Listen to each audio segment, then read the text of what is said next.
Hello दोस्तों, बहुत बहुत स्वागत, अभिनंदन एक बार फिर से RDX GS गुरु में।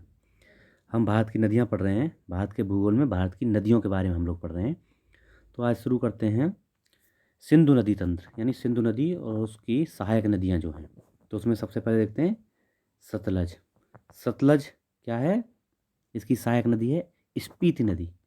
उद्गम कहाँ है? कैलाश पर्वत का मानसरोवर झील। इससे दो नदियाँ और निकलती हैं। देखो, मानसरोवर झील से तीन नदी निकलती हैं। कौन सी? ब्रह्मपुत्र, सतलज और सिंधु, तीनों ही मानसरोवर झील से, तिब्बत से निकलती हैं। राकसताल यानी राक्षसताल झील बोलते हैं, मानसरोवर झील के निकट है राकसताल, वहाँ से इसका उद्गम है। उत्तर पश्चिमी दिशा में बहते हुए सिपली सिपलीला या सिपकिला सिपकिला दर्रे से भारत में प्रवेश करती है। कौन सी? सतलज।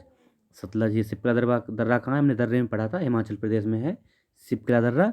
वहीं से ये भारत में प्रवेश करती है और गहरे गार्ज का निर्माण करती है। गार्ज, महाखड्ड, खड्ड मैंने बताया था, दोनों ओर पहाड़ियाँ और बीच में गहरा गड्ढा, उसको बोलते हैं गार्ज या महाखड्ड।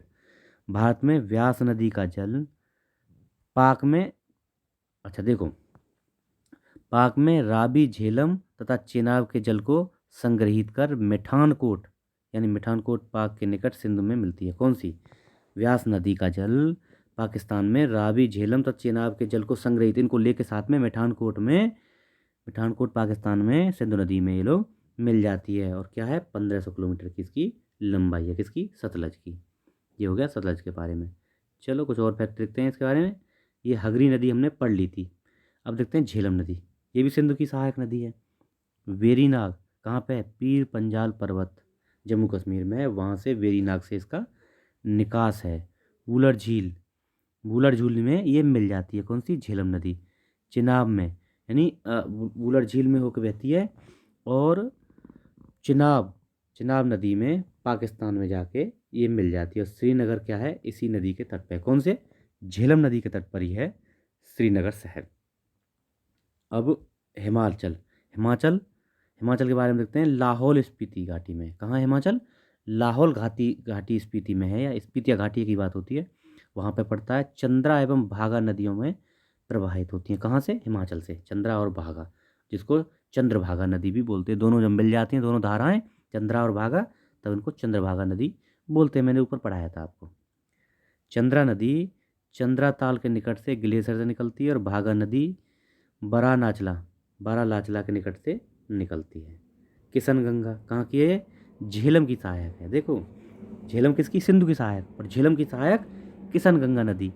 पाक में इसका नाम क्या है? नीलम नदी। नीलम नदी को ही क्या बोलते हैं?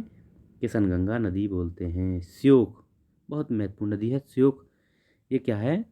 काराकोरम में। इसे मृत्यु की नदी, यानी रिवर ऑफ डेथ कहते हैं। किसको? श्योक को। प्राचीन काल में यारकंड में, यारकंड से लद्दाख के बीच व्यापार जो होता था ना, प्राचीन काल में यारकंड और लद्दाख के बीच व्यापार इसी श्योक नदी से ही होता है। ये सब सहायक नदी हैं किसकी? सिंधु की। मतलब ये बेसिन चल रहा है, सिंधु नदी तंत्र का ही बेसिन है। उसी में कोई झेलम में मिल रही है, कोई सतलज में मिल रही है, उनकी सहायक है। इस तरह से ये सहायक नदियाँ हैं एक दूसरी की। अगली है संकोस नदी। संकोस नदी क्या है? उत्तरी भूटान से निकास है। उत्तरी भूटान से निकास है, असम और पश्चिम बंगाल में की सीमा बनाती है। देखो ये इंपॉर्टेंट है, ये अलग है। अब उस तंत्र से थोड़ा अलग हो जाएगा। ये क्या है? असम और पश्चिम, बहुत इंपॉर्टेंट क्वेश्चन इसको आया है। असम और पश्चिम बंगाल की सीमा कौन बनाती है? संकोस नदी बनाती है। संकोस नदी असम बांग्लादेश सीमा के निकट ब्रह्मपुत्र में मिल जाती है। ये ब्रह्मपुत्र मिलती है। कौन सी? संकोस नदी। और ये असम और पश्चिम बंगाल की सीमा बनाती है, प्राकृतिक सीमा। ठीक है। सिंधु नदी अब देख लेते हैं। मानसरोवर झील वहीं तिब्बत से निकलती है, मानसरोवर झील से, और अरब सागर में गिरती है। कहाँ पे? अरब सागर में गिर जाती है। सहायक नदियाँ देख लो किसी कौन कौन सी हैं। सिंधु नदी की बहुत इंपॉर्टेंट है। सिंधु नदी की सहायक नदियाँ पता होनी चाहिए हमें। कौन सी है? झेलम, चेनाब, राबी, ब्यास, सतलज, जास्कर, श्योक, अभी पढ़ी थी ना श्योक, नुब्रा, गिलगिट, हुंजा, काबुज, ये सब इसकी सहायक नदियाँ। कौन सी? झेलम, चेनाब, राबी, ब्यास, सतलज, जास्कर, श्योक, नुब्रा, गिलगिट, है ना, और हुंजा, काबुज, ये सब इसकी सिंधु नदी की सहायक नदी हैं। अब पढ़ लेते हैं चेनाब किसकी सहायक नदी है? सिंधु की। बारलाचला दर्रा के निकट से निकास है इसका, हिमाचल प्रदेश में है बारलाचला दर्रा, वहाँ से निकलती है सतलज में, पाकिस्तान में मिल जाती है। ये मतलब चिनाब जो है सतलज में मिल जाती है पाकिस्तान में जाके। रावी नदी, रावी किसकी सहायक है? सिंधु नदी की। रोहतांग दर्रा के निकट से निकलती है हिमाचल प्रदेश से, और चिनाब में, भारत में ही चिनाब में, रावी चिनाब में मिल जाती है। अच्छा, ब्यास, ब्यास नदी, ब्यास, ब्यास कुंड, रोहतांग दर्रा हिमाचल प्रदेश से निकलती है और सतलज में ही भारत में मिल जाती है। देखो, ब्यास मिलती है सतलज में, और रावी मिलती है चिनाब में, और चिनाब मिलती है किसमें? सतलज में। चिनाब और ब्यास दोनों सतलज में मिलती हैं, और रावी मिलती है चिनाब में। देख लो, एक दूसरे में मिल जा रही हैं। चंद्रा और भागा नदियाँ बहती हैं कहाँ पे? लाहौल स्पीति में। ठीक है, चलो एक चीज़ और देख लीजिए, नदियों के किनारे बसे हुए शहर, बहुत इंपॉर्टेंट क्वेश्चन है, इसको और देख लेते हैं इसमें।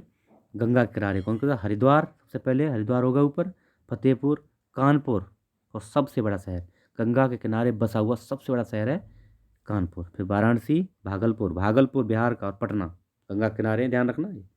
ये सब तो जानते हैं, कानपुर, फतेहपुर, ये सब तो देख लेते हैं, वाराणसी वगैरह। ये थोड़े से अलग है ना, देखो दो तीन हैं, फतेहपुर, भागलपुर, पटना, इनको याद रखना। यमुना के, दिल्ली, आगरा, मथुरा, इसको जानते हैं। इटावा भी है, ये भी ध्यान रखना, इसको कम लोग जानते हैं। भागीरथी के, उत्तरकाशी, और कृष्णा के विजयवाड़ा। विजयवाड़ा किसके? कृष्णा नदी के तट पर। गोदावरी के कौन कौन से हैं? नांदेड़, वही कौन? गुरु नानक देव वाला नांदेड़, नासिक, और राजमुंदरी, कहाँ? आंध्र प्रदेश में। राजमुंदरी, नासिक और गोदावरी, ये नांदेड़ गोदावरी के तट पर। झेलम के श्रीनगर भी पढ़ाया था मैंने। सिंधु नदी के तट पर लेह, लेह शहर सिंधु नदी के तट पर। गोरखपुर, राप्ती, ताप्ती नहीं, राप्ती के किनारे है गोरखपुर।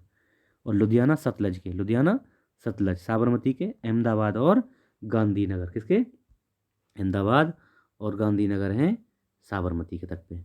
गोमती, लखनऊ, लखनऊ किनारे, मतलब गोमती किनारे लखनऊ। सूरत और बैतूल, ताप्ती, ताप्ती किनारे कौन से हो गए? सूरत भी ताप्ती के किनारे, और बैतूल ताप्ती किनारे। सूरत तो बहुत पढ़ा होगा, बैतूल नहीं पढ़ा होगा, ये याद रखना, ऐसे ऐसे क्वेश्चन बनते हैं। जबलपुर, नर्मदा के किनारे जबलपुर। उज्जैन, छिप्रा, उज्जैन छिप्रा। अयोध्या सरयू, इंपॉर्टेंट है, बहुत लाइट में है अभी अयोध्या, तो ये सरयू नदी के किनारे है। ठीक है, जमशेदपुर स्वर्ण रेखा, ये भी देखो, ये थोड़ा सा अलग फैक्ट है, इनको याद रखना। जमशेदपुर स्वर्ण रेखा। बरेली, रामगंगा, बरेली किसके? रामगंगा के, रामगंगा किनारे है बरेली। अब देखो, मंदाकिनी के किनारे दो तीन है, रामबाड़ा, गौरीकुंड, गुप्त काशी। उत्तर काशी किसके था? अभी बताना कमेंट बॉक्स में। गुप्त काशी, गौरीकुंड और रामबाड़ा किसके? मंदाकिनी के। ब्रह्मपुत्र के, गुवाहाटी तो है ही है, लेकिन डिब्रूगढ़ भी है, याद रखना, डिब्रूगढ़ और गुवाहाटी दोनों ब्रह्मपुत्र नदी के। कोटा चंबल हो गया, कोटा चंबल नदी के किनारे, और कटक महानदी के किनारे। Okay, thank you so much. आप लोग इसको शेयर करिए, लोगों को बताइए, बढ़िया कंटेंट है। नदियों के किनारे नगर, और नदी भी ख़त्म कर दी हमने। चलो अब बस, भारतीय भूगोल में बहुत इंपॉर्टेंट फैक्ट आने वाले हैं, आगे और बढ़िया बढ़िया लेक्चर आएंगे। आप लोग इसको शेयर करिए, लोगों को बताइए, ज़्यादा से ज़्यादा थोड़ा सब्सक्राइबर बढ़वाइए, सब्सक्राइबर नहीं बढ़ाए, लाइक वाइक भी करते रहिए। आप लोग देखते हैं जितने, इतने तो कम से कम लाइक करिए, लाइक भी नहीं करते हैं यार। मैं इतना बढ़िया कंटेंट दे रहा हूँ, पढ़ा रहा हूँ, टाइम दे रहा हूँ आपको, आप लाइक भी नहीं कर सकते हैं। चलो आपकी मर्ज़ी है भाई। Okay, thank you.